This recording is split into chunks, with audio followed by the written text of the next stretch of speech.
राघव ने जाकिर भाई को पूरी कहानी बता दी। जाकिर भाई ने सब कुछ खामोशी से सुना। उनके चेहरे पर गुस्से की जगह एक गहरी हमदर्दी थी। उन्होंने अपनी पुरानी नाराजगी को एक पल में भुला दिया और आगे बढ़कर राघव को कसकर गले लगा लिया। कुछ नहीं होगा, तुम्हारी मां तमाचे की तरह मारूंगा। वो खुद से बुदबुदाया, सर बंगलों के बाहर के सीसीटीवी में कुछ खास नजर नहीं आया। एक आदमी ने डरते हुए कहा, कैमरा उस एंगल पर था ही नहीं।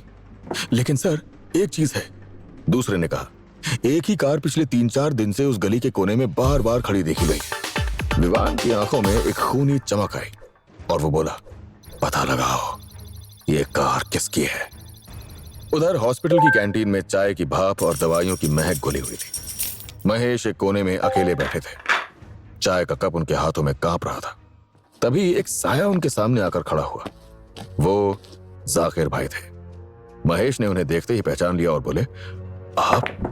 हाँ, मुझे जैसे ही सरला जी के बारे में पता चला मैं खुद को रोक नहीं पाया।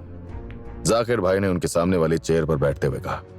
महेश ने कुछ जवाब नहीं दिया तो जाकिर भाई ने कहा, पिछली बार जब मैं आपके घर आया था तब तो आपने मुझे मना कर दिया था, लेकिन आज आप मुझे मदद करने के लिए मना नहीं कर सकते महेश जी। महेश ने सपाट शब्दों में अपनी बात कही। देखिए, जिस वजह से मैंने उस दिन आपसे पैसे लेने से मना किया था, आज भी वजह वही है महेश जी।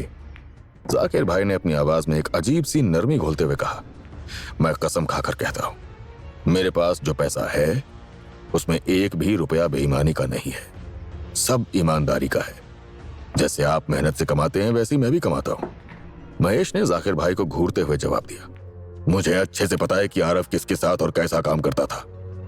महेश जी प्लीज बुरा मत मानिएगा।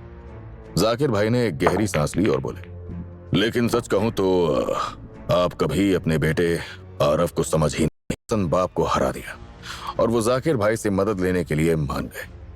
उधर जैसे ही राघव को यह बात पता चली कि उसके पापा जाकिर भाई से मदद लेने के लिए राजी हो गए तो वो खुश हो गया।